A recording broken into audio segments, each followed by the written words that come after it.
दोस्तों इस वीडियो में हम लोग त्रिभुज का क्षेत्रफल निकालना सीखेंगे। तो हम लोग इस वीडियो में त्रिभुज ABC का क्षेत्रफल निकालना सीखेंगे। और हालांकि हमने पिछली वीडियो में त्रिभुज का क्षेत्रफल निकालने के ऊपर एक वीडियो बनाया है, तो उस वीडियो में हमने ये बताया है कि जब त्रिभुज में आधार की लंबाई दिया रहता है और जब ऊंचाई दिया रहता है तब हम लोग उसका क्षेत्रफल किस सूत्र से निकालते हैं, आधार गुणे ऊंचाई बटा 2 इस सूत्र से निकालते हैं। लेकिन इसमें ऊंचाई तो दिया ही नहीं है, केवल तीनों भुजा की लंबाई दिया है। तो हम लोग इसका क्षेत्रफल निकालने के लिए एक अलग से सूत्र लगाते हैं और उस सूत्र को हम लोग बोलते हैं हीरोन का सूत्र।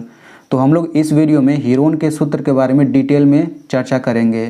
तो जब त्रिभुज में तीनों भुजा की लंबाई दिया रहता है तो हम लोग हीरोन के सूत्र का प्रयोग करके उसका क्षेत्रफल निकालते हैं। ठीक है, तो हम लोग इसका क्षेत्रफल निकालेंगे और वीडियो के लास्ट में ये जो आपको त्रिभुज दिख रहा है इसका क्षेत्रफल आप लोग खुद निकाल पाएंगे। अभी हो सकता है आपको ये कठिन लग रहा हो, लेकिन इसका क्षेत्रफल आप लोग खुद निकालेंगे। लेकिन सबसे पहले आपको ये समझना पड़ेगा, तभी जा करके आप निकाल पाएंगे। तो इस त्रिभुज का क्षेत्रफल निकालने के लिए हमें सबसे पहले सूत्र को समझना पड़ेगा। तो चलिए हम लोग सबसे पहले सूत्र को समझ लेते हैं। तो देखिए सूत्र क्या होता है। तो अगर त्रिभुज आपको ऐसे दिया गया है, तो जब त्रिभुज दिया है उसमें तीनों भुजा की अगर आपको लंबाई दिया गया है, जैसे इस भुजा की लंबाई A से दिखाएंगे, इसको B से दिखाएंगे इस भुजा की लंबाई को, और इस भुजा की लंबाई को C से दिखाएंगे। तो देखिए त्रिभुज का क्षेत्रफल क्या होता है, ये पूरा बड़ा सा रूट रहेगा yes, yes minus A, yes minus B, yes minus C। अब ये जो सूत्र आपको दिख रहा है, हम लोग इसी सूत्र का प्रयोग करके किसी भी त्रिभुज का क्षेत्रफल निकाल सकते हैं। बस हमें उस त्रिभुज की तीनों भुजा की लंबाई बस हमें दिया रहना चाहिए। ठीक है, तो इसमें यस क्या चीज़ है हम उसे भी समझेंगे बाद में, लेकिन सबसे पहले देखते हैं ABC क्या है। तो ABC त्रिभुज की भुजाओं की लंबाइयाँ हैं, मैंने आपको पहले ही बता दिया है। ABC त्रिभुज की भुजाओं की लंबाइयाँ है और इसमें यस जो है, यस को हम लोग बोलते हैं अर्ध परिमाप। यानी कि अर्ध मतलब आधा होता है, परिमाप मतलब चारों ओर की दूरी, यानी कि चारों ओर की दूरी का आधा ही अर्ध परिमाप होता है। ठीक है, तो यस बराबर होता है, यस को ही हम लोग अर्ध परिमाप कहते हैं। यस बराबर होता है A plus B plus C पूरे का बटा 2। ठीक है, तो तीनों भुजा को जोड़ेंगे तो ये चारों ओर की दूरी हो गई, और पूरे का बटा 2 कर देंगे। आधा का मतलब बटा 2 होता है, तो पूरे का बटा 2 करेंगे तो इस तरह से अर्ध परिमाप इतना निकल जाता है। अब इस सूत्र का प्रयोग करके चलिए हम लोग अब जो त्रिभुज हमने देखा था उसका क्षेत्रफल निकाल लेते हैं। तो देखिए हमें त्रिभुज ABC का क्षेत्रफल निकालना है। तो इसमें तीनों भुजा की लंबाई दिया गया है। यहाँ इस बिंदु से लेकर यहाँ तक की दूरी पूरा 10 सेंटीमीटर है, यहाँ से लेकर यहाँ तक की दूरी पूरा 14 सेंटीमीटर है, और यहाँ से लेकर यहाँ तक पूरा 12 सेंटीमीटर है।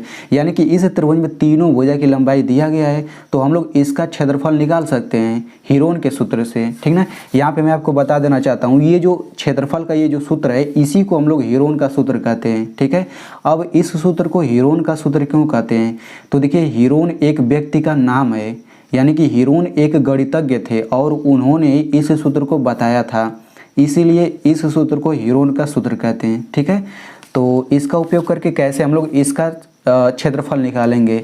तो देखिए सबसे पहले हम लोग ABC मान लेते हैं। तो हम लोग A बराबर यहाँ पे 10 मान लेते हैं, A बराबर हम लोग 10 मान लेते हैं, और B बराबर हम लोग यहाँ पे 12 मान लेते हैं, और C बराबर हम लोग 14 ले लेते हैं। तो यहाँ पे आप लोग समझ लीजिए, मैंने A बराबर 10 लिया, B बराबर कितना लिया 12 लिया, C बराबर 14 लिया।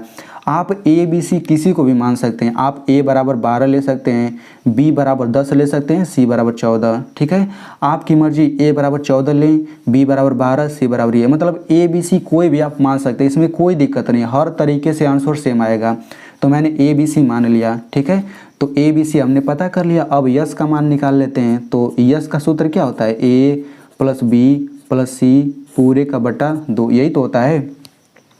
तो चलिए अब हम लोग निकाल लेते हैं, सभी का मान रख लेते हैं। तो A का मान क्या है, A बराबर 10 है, तो हम A की जगह पे यहाँ पे 10 रख लेते हैं, प्लस B की जगह पे 12 प्लस C की जगह पे 14, और ये पूरे का बटा 2 हो जाएगा। तो यहाँ से यस बराबर क्या हो जाएगा, यहाँ पे सभी को जोड़ लेते हैं। तो 10 12 कितना हो जाएगा 22, और 22 में 14 जोड़ेंगे कितना हो जाएगा, ये हो जाएगा 36 और बटा 2।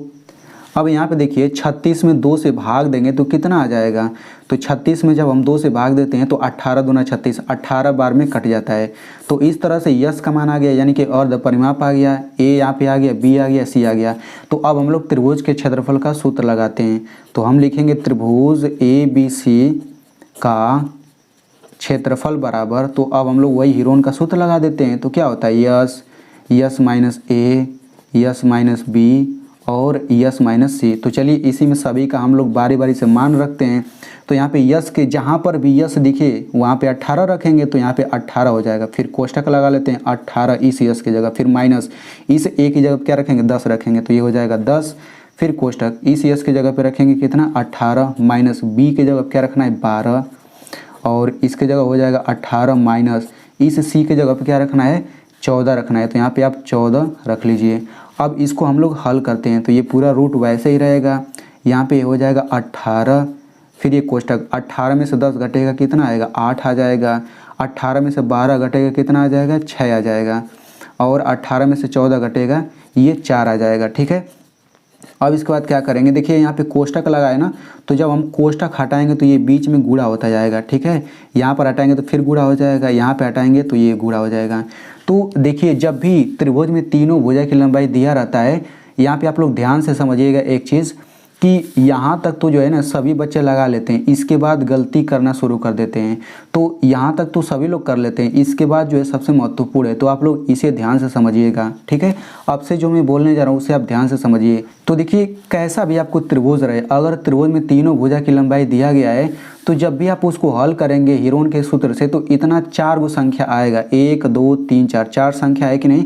तो जब भी आप निकालेंगे तो 4 संख्या आएगा, तो जब 4 संख्या आएगा तो आप चारों संख्या का बारी बारी से अभाज्य गुणनखंड करेंगे। ठीक है, यहाँ पे जब भी आप इस तरह से करेंगे तो 4 संख्या आएगा, तो आपको चारों संख्या का अभाज्य गुणनखंड करना है। तो यहाँ पे 18 है ना, तो हम लोग 18 का यहाँ पे अभाज्य गुणनखंड कर लेते हैं। अब ये अभाज्य गुणनखंड क्या होता है, जिसे आप लोग लॉसव लेना कहते हैं ना, उसे ही अभाज्य गुणनखंड कहते हैं। तो यहाँ पे 18 को इस तरह लिख लिया। अब इसको 2 से काटेंगे 2 9 18, 3 से काटेंगे 3 3 9, फिर 3 से कटेगा 3 1 3, यानी कि यहाँ पे देखिए इन सब का गुणा करेंगे 2 3 3, इन सब का गुणा करेंगे तो 18 आ जाएगा। देखिए 2 3 6 6 3 18, यानी कि इस 18 के जगह पे हम इनका गुणा करके लिख सकते हैं, तो ये बराबर हो गया। अब वैसे ही करिए, इस 18 के जगह पे लिखेंगे 2 गुणा 3 गुणा 3, मतलब इन्हीं सब का गुणा मैंने कर दिया। तो देखिए इन सब का गुणा करेंगे तो 18 तो आ ही जाएगा। अब ये 18 की जगह पे हमने इतना रख दिया। अब यहाँ पे गुणा है तो गुणा लिखिए। अब 8 का हम लोग अभाज्य गुणनखंड करते हैं, तो यहाँ पे 8 लिख लीजिए। तो 2 चौक 8, 2 दूना 4, 2 एकम 2, यानी कि 8 को हम लोग 2 का 3 बार गुणा करके लिख सकते हैं। तो 2 गुणा 2 गुणा 2 इतना हो गया।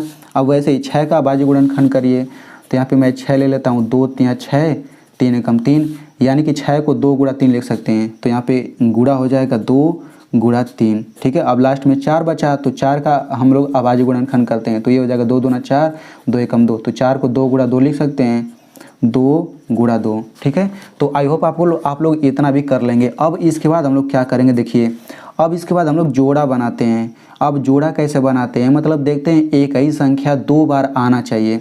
तो देखिए यहाँ पे 1 2 यहाँ पे है, 1 2 यहाँ पे है, ठीक ना। तो 2 यहाँ पे 2 बार आया है, तो इसका 1 2 बाहर निकलेगा यहाँ पे, फिर आप गुणा लगा दीजिए। ठीक है, अब यहाँ पे 1 2 यहाँ पे आया है, 1 2 यहाँ पे, तो इन दोनों 2 में से 1 2 फिर बाहर निकल जाएगा, मतलब रूट से बाहर निकल जाएगा। अब यहाँ पे देखिए यहाँ पे 2 एक बार है, यहाँ पर 2 एक बार है, तो यहाँ से भी 1 2 बाहर निकल जाएगा। अब यहाँ पे देखिए यहाँ पे 1 3 है, यहाँ पे 1 3 है, तो ये 2 बार 3 है ना, तो यहाँ से 1 3 बाहर निकल जाएगा। अब यहाँ पे देखिए 2 अकेले बचा, अगर इसके साथ में एक और 2 अगर कोई बच जाता तो 1 2 बाहर निकल जाता। ठीक है, यानी कि यहाँ पे एक रूल आपको समझ आ रहा है कि जिसका जोड़ा बन जाता है वो तो कड़ी से बाहर निकल जाता है, और जिसका जोड़ा नहीं बन पाता है वो कड़ी के अंदर ही रह जाता है। ठीक है, तो इस 2 का जोड़ा नहीं मिल पा रहा है, इस 3 का भी जोड़ा नहीं मिल पा रहा है, तो ये कड़ी के अंदर ही रह जाएगा, 2 गुणा 3। ठीक है ना, तो अब क्या करेंगे, इन सब का गुणा कर लीजिए। तो 2 दूना 4, 4 दूनी 8, 8 तरीका ये 24 हो गया। और यहाँ पे ये रूट के अंदर गुणा कर लेते हैं, 2 3 6, तो इस तरीके से इसका क्षेत्रफल 24 रूट 6 आ गया। अब देखिए क्षेत्रफल जब भी हम निकालते हैं ना तो मात्रक के ऊपर 2 घात रहता है, यानी कि ये सब सेंटीमीटर में दिया है लंबाई, तो हम क्या करेंगे यहाँ पे सेंटीमीटर लिखेंगे और यहाँ पे 2 घात ऊपर लगा देंगे। ये 2 घात लगाना जरूरी है। अगर ये सब भुजा की लंबाई मीटर में रहता तो हम यहाँ पे मीटर लगा देते हैं, फिर यहाँ पे 2 घात लगाते हैं, तो इस तरह से इसका क्षेत्रफल इतना आएगा और यही आंसर हो जाएगा।